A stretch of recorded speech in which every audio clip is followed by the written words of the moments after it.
Why is Europa Universalis fun? I don't think there is a very easy answer to this question.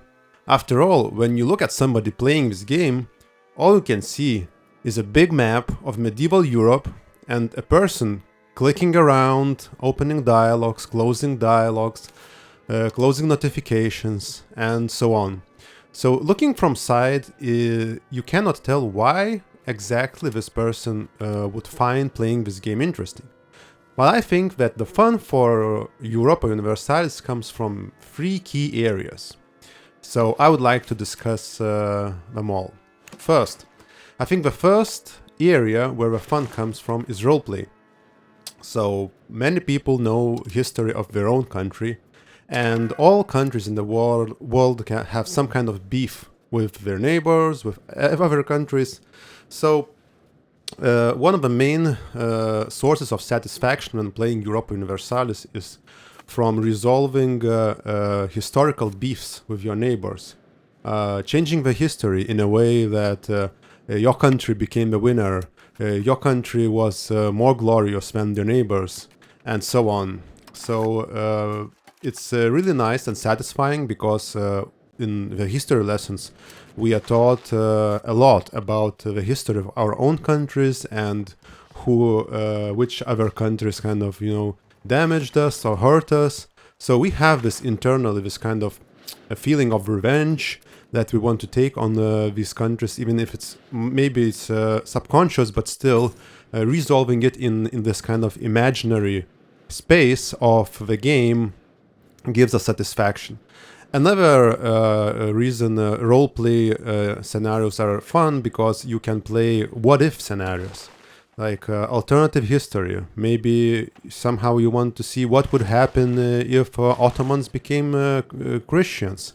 What would have happened if England conquered France, and so on. So just out of curiosity, you like to simulate different alternative history scenarios, and from this roleplay perspective, try to see what would have happened.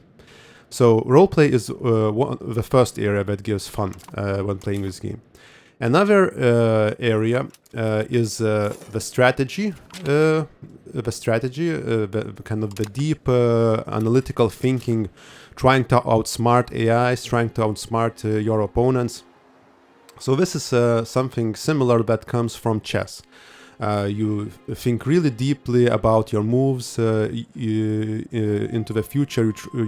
You think in your mind all kinds of different combinations of what could happen, and then you, after you consider all the possible scenarios, then you make your move, and then you can see it pay off later in the future. It's about outsmarting opponents and doing like this, what I call deep planning, where you would take all the factors and try to plan a few steps ahead. So what would happen if I have a diplomatic alliance with this country, but then the other country would do something else, and kind of you simulate these in your head, and then you make a move. So this is a deep thinking and strategy that gives satisfaction when planning and seeing your gains realized. And the third area why Europa Universalis could be fun for you is because there is something unique to these kind of grand strategy games, and differently from the kind of deep thinking that chess has, I would say that it has what it could be called as wide thinking, and thinking like about very many factors and very many unknowns, and figuring out the rules. I would say the category that gives fun is figuring out the rules. This is like a third category. And in chess, for example, the rules are quite simple. So what you're left with is this deep thinking into the future and outsmarting your opponents. But part of the fun in grand strategy games like Europa Universalis is figuring out the rules themselves, because there are so many of them. There are so many modifiers. There are so many factors that are not clear for you. Like you could play for 100 hours and you still could not figure out like 50% of underlying mechanisms. So when you do figure out, when you get this knowledge of the rules, knowledge of the simulation, how it works. You have these aha moments, and this gives you a method, a way to achieve what you want. So you want to do something in the game, but you don't know exactly how to do it, and just realizing the set of rules that contribute to this kind of mechanic and so on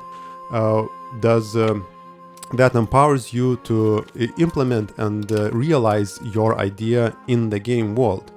So this is what I call wide planning, and you have to figure out all the factors, all the rules, and then you can make the decision today. And another fun thing that is related to this kind of figuring out the rules is that is also measuring success.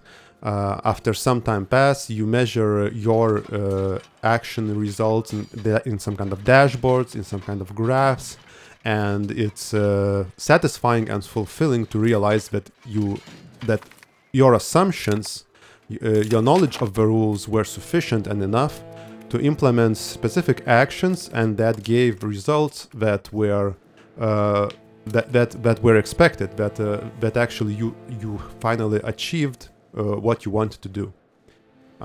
So this is my summary of what makes Europa Universalis fun. What do you think?